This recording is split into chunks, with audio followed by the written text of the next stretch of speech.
So things like electric cars are catching on, but what will it really take to decarbonize our future?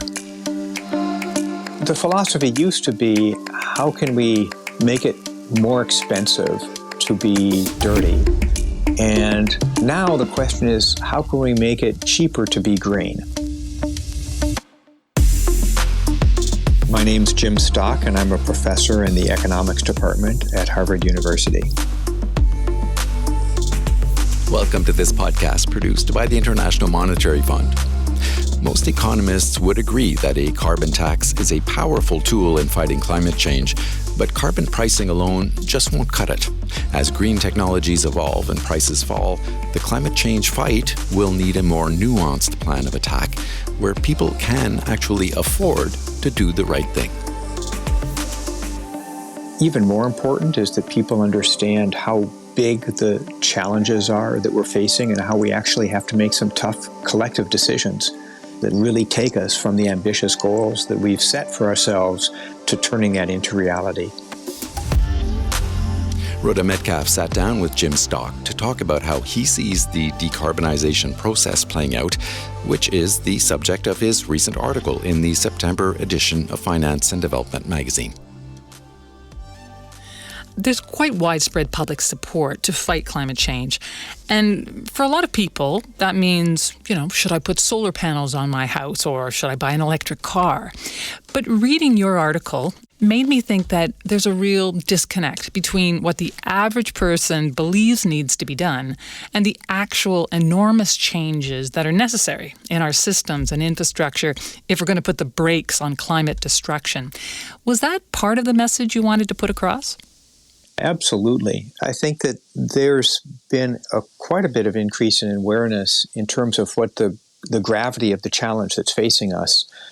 Probably the most striking aspects of those are the storms and fires and floods and droughts and so forth that we've been seeing over the last year or two. But just how widespread the challenge is and how many changes it's going to require throughout all of society and throughout all of our lives, I'm not sure that that's fully recognized. And that's something that we really actually need to get to business doing. Right. You write about carbon pricing and how many economists agree that a carbon price, a carbon tax, should be a naturally efficient way to shift people's behavior away from using fossil fuels towards green energy. And yet, carbon pricing is not happening in a big way in the world. Why not? What's the problem?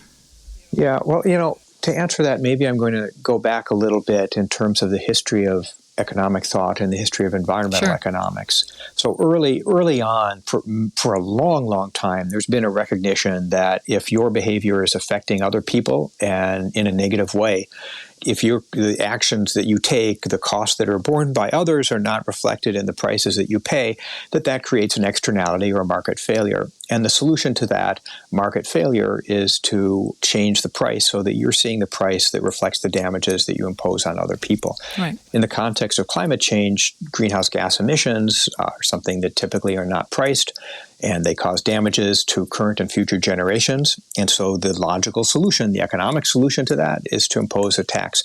And that makes a ton of sense. And when the profession started thinking about these issues in the context of climate change, it was really the only available option because there were not a lot of green, cheap technologies. I mean, solar wasn't cheap. Solar was really expensive back in the 90s. And wind was just very expensive and not developed back in the 90s. And there just were not many good alternatives to using fossil fuels. So really the solution was to use fossil fuels more efficiently, to use less of them by changing your behavior, but there wasn't any really good solution. So for economists, a carbon tax really was seen as the premier solution. But what's really changed is that a lot of those alternatives now have become much cheaper, so that a carbon tax is an important tool, but a lot of other problems that are market failures actually now are looming even larger.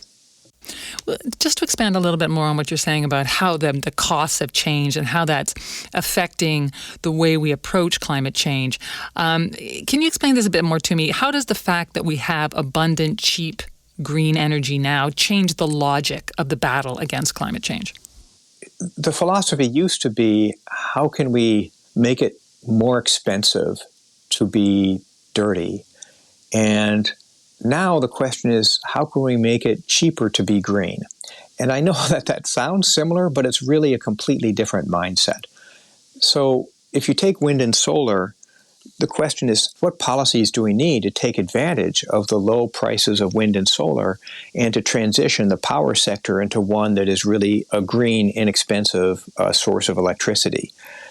And that's just different than asking, how can we disincentivize the use of fossil fuels? It also gets at focusing on what other externalities are.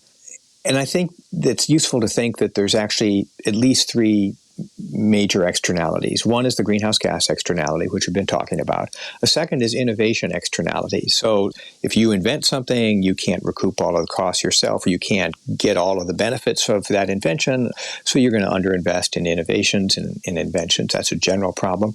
And the third, which really arises in a few specific cases in the energy space, is the network externalities or chicken and egg externalities. The best example of that is charging stations and electric vehicles. And if there's no charging stations, then you don't want to buy an electric vehicle. And if there's no electric vehicles, then the private sector doesn't want to invest in charging stations. So we get stuck in the wrong equilibrium. Right. Well, let me just pause actually on light-duty vehicles, because it's useful to go through each of those. Mm-hmm.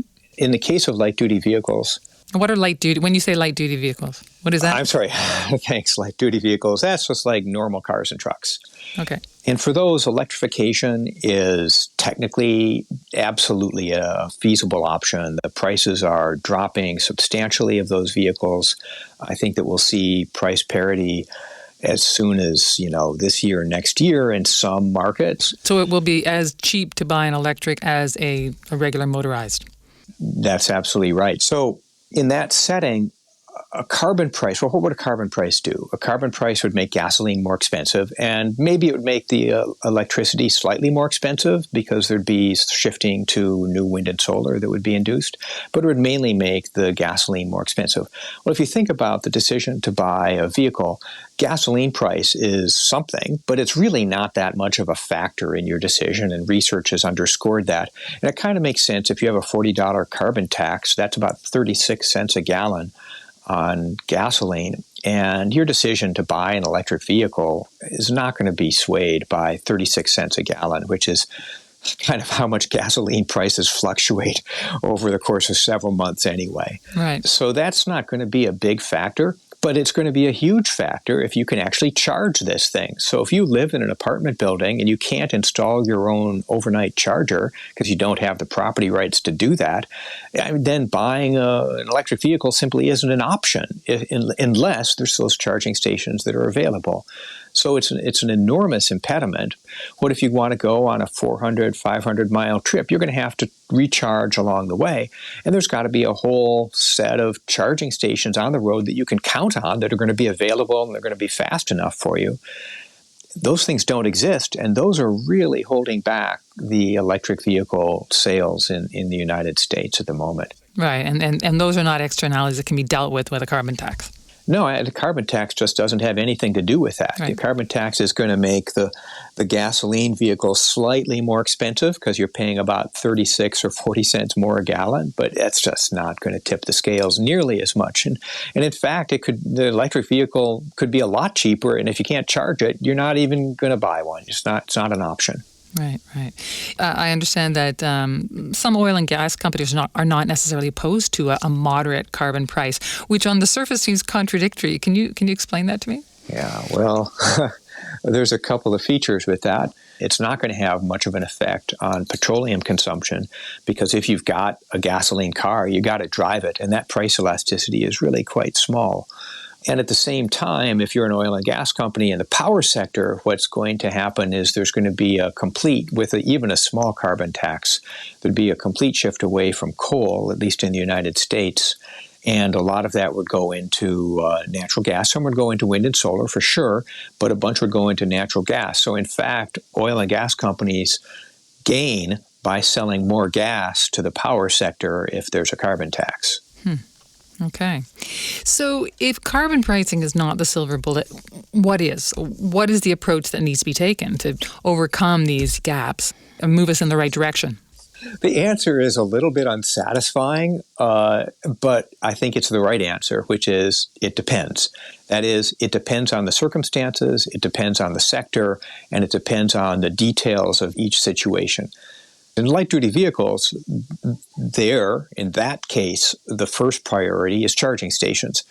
In the case of the power sector, we actually have mature technologies that are quite inexpensive right now, which is wind and solar, and providing some price incentive to use wind and solar would really make a big difference. All the modeling points to we're at this very close point where if you make wind and solar less expensive or carbon emissions more expensive, that you just see a huge shift in investment towards wind and solar, and we would have a much greener power sector.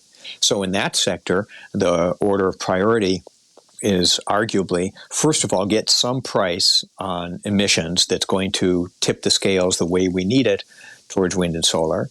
Second, deal with long-term externalities associated with R&D for grid storage. And then third, there actually is a network externality issue there, which is transmission. So as you get to deeper levels of decarbonization of the power sector, a lot of the areas where there's renewables is not so much where there's people, and you got to get the power from the renewables to the people, and that's going to require dealing with some institutional challenges, dealing with property rights and how you can actually site transmission facilities. So what you're talking about there is what? Governments have to create the infrastructure for that. Is that what you're saying? Yeah, I don't think the government actually needs to create the infrastructure for transmission. I think it's more like the governments need to allow that infrastructure to be created. There's plenty of capital in private markets. The problem is that if you try to site a transmission line in the United States, good luck. It's just really difficult. Transmission lines that cross state boundaries, or sometimes even county boundaries, you need to negotiate with each of the entities that you're crossing, and that makes it nearly impossible to build interstate transmission lines in the current circumstance. That's a really important practical problem. It's a really messy political problem, but it's something that has to be dealt with. Has to be overcome. You emphasize that governments and agencies need to be involved in changing systems and infrastructure, but you say that it's really imperative that they design these strategies very well, and if they don't, they could have the opposite effect. You give the example of airplane fuel. Can you tell me about that? Yeah, I think the aviation sector is really interesting. We do not know what the technology is of the future that's going to allow us to have deep decarbonization in aviation in 2050. There's a bunch of things that are on the table or maybe on the lab bench, but we don't know what's going to be the best solution at scale. So right now, that is entirely an innovation game.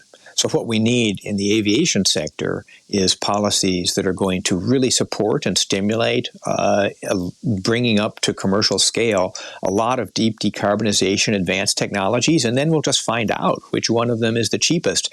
And my guess is that what we're going to use in 2050, we don't even know what it is at this point. So the best we can do is plot a technological support path and then let the market and inventors and all the companies go at it and come up with the innovative solutions that we need. I think completely the wrong approach in the aviation sector right now is actually saying that we're going to put on an implicit price on carbon by adopting, say, a clean aviation standard. The best example of how that, I think, wouldn't work is a fuel standard that we have in place in the United States right now, which is the renewable fuel standard. The main goal of the renewable fuel standard was to promote second-generation deep decarbonization liquid fuels. It was a complete failure. We don't have a single large-scale cellulosic liquid production facility in the United States as was originally envisioned in this. And instead, what this standard has done is it's locked in place first-generation fuels. So I think we've seen that putting on a carbon price, or at least putting on a sectoral standard that uses a market-based mechanism, is actually not something that's useful for promoting new deep decarbonization fuels of the future. Why is it that they've been stuck on this first generation. Why has this policy not led to the second generation or more advanced versions of this kind of fuel? Well, that's a great question. So some people, and I think incorrectly, say, well, the technology never really worked. I just don't agree with that. We never gave the technology a chance. And the reason we never gave the technology a chance is because it was stuck with a standard. So I don't want to get too in the weeds with the renewable fuel standard. But every single standard that exists has a number of loopholes or escape clauses in it that have automatic reevaluations. Can you actually achieve this goal? Let's reassess. And they also have highly volatile prices. Well, if you're trying to think, should I spend $200 million, $400 million, $500 million on a cellulosic liquids plant that's going to pay off over the next 15 years, and then you say to your financial person, what's the subsidy I'm going to get from it? And the financial person says, well, at the moment, it seems to be random. We don't know quite what it will be. The price is going all over the place. A few years ago, it was like 20 cents a gallon. Sometimes it's $2 a gallon. But by the way, Congress might kill the program. Well, what are you going to do? Forget it. And that's what we've seen. We've seen that the policy let down the people who are making the major investments or willing to make the major investments. A bunch of companies lost a ton of money, and that is not their fault. That's the fault of the policy. So we need to do much better to promote the sustainable aviation fuels of the future and learn from those lessons.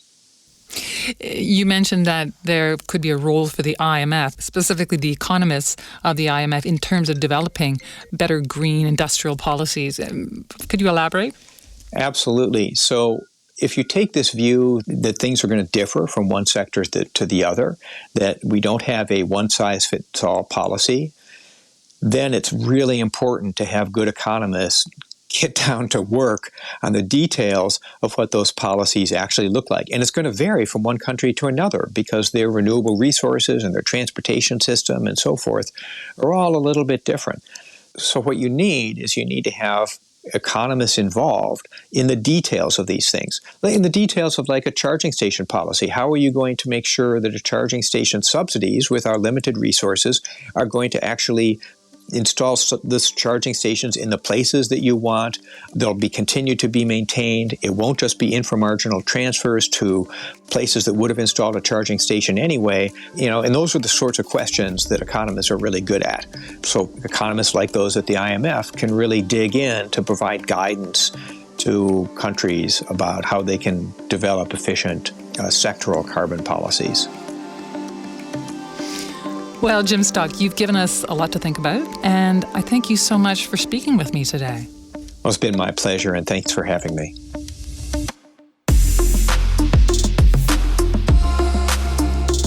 Jim Stock has been looking for answers to the climate puzzle for many years.